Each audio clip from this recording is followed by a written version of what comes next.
नरेंद्र मोदी को फ्रांस के the great France of the legion of honour से नवाजा गया। क्या लगता है आपको कि व्हाई ऑलवेज मोदी? और वो अल्टीमेटली वो भारत की बुलंदियों पे है, इकॉनमी उनकी स्ट्रांग है, लीडरशिप उनकी स्ट्रांग है। इजिप्ट दे रहा है, मिस्र दे रहा है, सिडनी दे रहा है, सारे देश दे रहे हैं।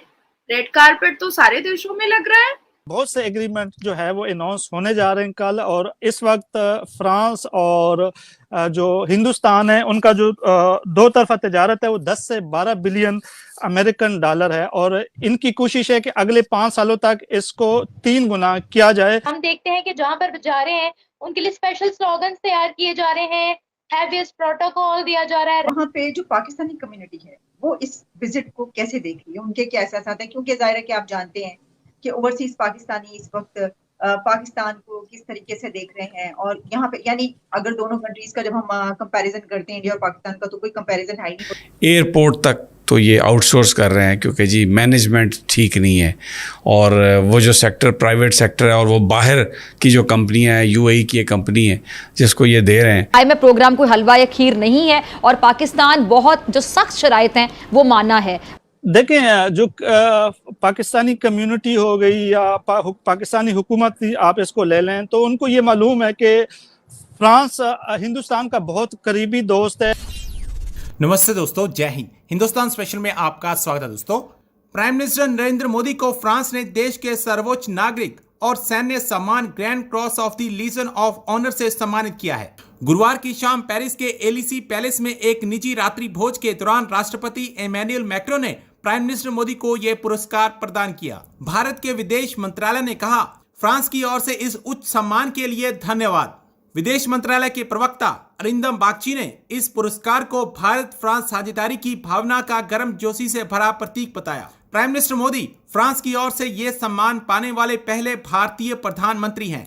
इस सम्मान के जरिए उन्होंने भारत के हिस्से एक और नया इतिहास जोड़ दिया है। फ्रांस ने इससे पहले grand cross of the legion of honour से दुनिया भर के प्रमुख नेताओं और हस्तियों को सम्मानित किया है। इससे पहले जून में प्राइम मिनिस्टर मोदी को मिस्र ने ऑर्डर ऑफ द नाइल से सम्मानित किया था। Pakistani media prime minister Modi का गुणगान करता नहीं थक रहा। तो चलिए दोस्तों, आज की वीडियो की तरफ चलते हैं। Thank you so much.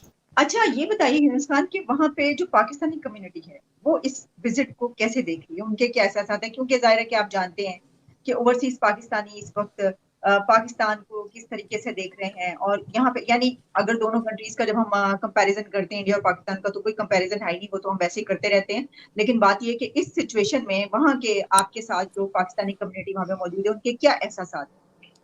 देखें, जो पाकिस्तानी कम्युनिटी हो गई या पाकिस्तानी हुकूमत, आप इसको ले लें तो उनको ये मालूम है कि फ्रांस हिंदुस्तान का बहुत करीबी दोस्त है, और इनके दरमियान जो तजारत का हजम है वो बहुत ज़्यादा है। कुछ अरसे पहले इन्होंने एयरबस का भी एक बहुत बड़े मुआहदे इनके साथ हुए हैं। हमने देखा है कि जब माजी में इंडियन हुकूमत ने एटमी धमाके किए थे तो दुनिया में वाहिद मुल्क था जिन्होंने इनके खिलाफ पाबंदियों की मुखालफत की थी, और वो मुल्क फ्रांस था। इसके अलावा भी जो जोहरी क्लब है उसमें लाने में जो सबसे ज़्यादा किरदार था वो फ्रांस का था, और फ्रांस ने हमेशा चाहे वो अक़वाम मुत्तहिदा हो, चाहे यूरोपियन पार्लियामेंट में हो, फ्रांस के हवाले से फ्रांस ने इंडिया के हवाले से एक बहुत ठोस मौक़िफ़ अपनाया है। और इसी वजह से हमने देखा कि पिछले कुछ सालों में जो फ्रांस और पाकिस्तान के ताल्लुकात इंतहाई कशीदा थे। हालांकि जो पिछली हुकूमत थी उसमें 2 साल तक पाकिस्तान का जो सफ़ीर था वो भी फ्रांस में नहीं था।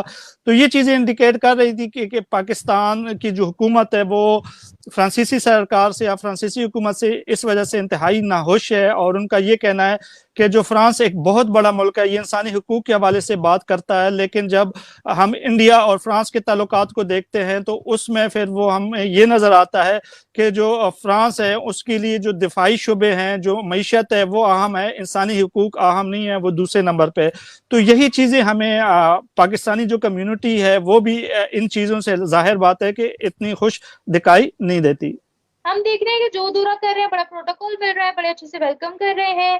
फ्रांस का जो विजिट किया गया, बेस्टिल डे के लिए स्पेशल इनविटेशन दी गई है गेस्ट ऑफ ऑनर के तौर पर। क्या लगता है आपको कि व्हाई ऑलवेज मोदी? हम देखते हैं कि जहां पर जा रहे हैं उनके लिए स्पेशल स्लोगन्स तैयार किए जा रहे हैं, हैवीएस्ट प्रोटोकॉल दिया जा रहा है, रेड कारपेट बिछाए जा रहे हैं, वहां के जो प्राइम मिनिस्टर या प्रेसिडेंट होते हैं वो खुद आकर उनका हाथ पकड़कर उनको लेकर जा रहे हैं, क्या चल क्या रहा है ये? जिसकी इज्जत होती है उसी के लिए ये सब किया जाता है। Modi is visionary leader, he is global leader, ठीक है, वो दुनिया को शेप कर रहे हैं एंड ही रिप्रेजेंट 120 कंट्रीज। ये ना भूला करें कि जनवरी ऑनवर्ड्स अब वो 120 कंट्री के भी लीडर हैं ग्लोबल साउथ के। तो आप ये भी चीज ध्यान में रखा करें कि अब वो सिर्फ इंडिया के लीडर नहीं रहे हैं, वो अब ग्लोबल लीडर बन चुके हैं और 120 कंट्री के फोरम को लीड करते हैं जो कि ग्लोबल साउथ है। और ग्लोबल साउथ का पंगा उसी से है देखें। और अगर आप जियोपॉलिटिक्स समझेंगी ना तो मोदी की इज्जत क्यों होती है, क्योंकि मोदी हर किसी को साथ लेके चलता है। उसको आप इंडिया बोल रहे हैं, इंडिया हर किसी को साथ, नॉन अलाइंड मूवमेंट जो उनकी थी।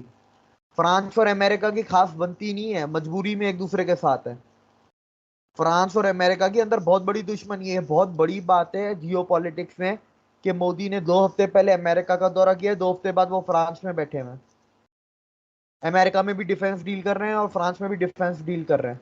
ये एक बहुत बड़ी बात है। अगर आप जियोपॉलिटिक्स और इंटरनेशनल रिलेशंस को पढ़ें तो फ्रांस की नहीं बनती। और फ्रांस और इंडिया की हिस्ट्री तो देखें आपकी, कम से कम भी आपकी जाएगी 1000 साल पहले तो जाएगी, लेकिन 1000 साल को भी छोड़ देते हैं। 500 साल पहले लोग फ्रांस से आते थे, तो फ्रांस से जो लोग आते थे उन्होंने जो किताबें लिखी हैं इंडिया के ऊपर, वो आज का बेसिस है कि इंडिया क्या था और क्या है, ठीक है, उसको आज हम बेसिस बनाते हैं। उसके बाद अगर आप रिसेंट में आ जाए, 100 साल पहले इंडियन फौजी थे ना जो वर्ल्ड वॉर 1 में लड़े थे फ्रांस के लिए, फ्रांस को बचाया था, वो इंडियन फौजी थे ना जिनको red cross, Victoria red cross award दिया गया था कि आपकी वजह से पेरिस बच गया वर्ल्ड वॉर 2 में हिटलर से। तो इंडियन फौजियों की देखें पूरी दुनिया में कहीं ना कहीं धाक है। मोदी जी जहां जाते हैं इंडियन फौजी तो होते ही होते हैं। उसके बाद देखें मोदी जी देने जा रहे हैं ना, लेने तो कुछ नहीं जा रहे ना, शहबाज शरीफ की तरह। तो यही फर्क है। और मोदी जी ये पहले नहीं है, ये भी मैं आपको बता दूं, देखिए ना पहले है ना आखिरी है। और ये इंपॉर्टेंट भी क्यों है इसकी अब मैं वजह बताता हूँ। फ्रांस 4 साल 5 साल के गैप पे किसी गेस्ट को बुलाता है। फ्रांस की ट्रेडिशन नहीं है कि वो हर साल अपने बेस्टाइल डे पे बनाए। और फ्रांस में बेस्टाइल डे की बहुत बड़ी अहमियत है, क्योंकि बेस्टाइल डे से सिग्निफिकेंट उसकी वैल्यू ये है कि फ्रांस में फ्रेंच रेवोल्यूशन जिस दिन ख़त्म होके कामयाब हुआ था और फ्रांस में मोनार्की ख़त्म होके डेमोक्रेसी ने अपना परचम ऊपर किया था, उस दिन को बेस्टाइल डे बनाया जाता है जो नेशनल डे है उनका। वो हर साल किसी को नहीं बुलाते, वो 4 साल 3 साल 5 साल के गैप पे बुलाते हैं। इसके अलावा अगर आप जाएं तो आपके पास पाकिस्तान के पास फ्रेंच सबमरीन है और पाकिस्तान के पास मिराज 2000 जहाज हैं जो आपके ग्राउंड हुए हैं। क्यों? क्योंकि उनकी मेंटेनेंस फ्रांस नहीं कर रहा।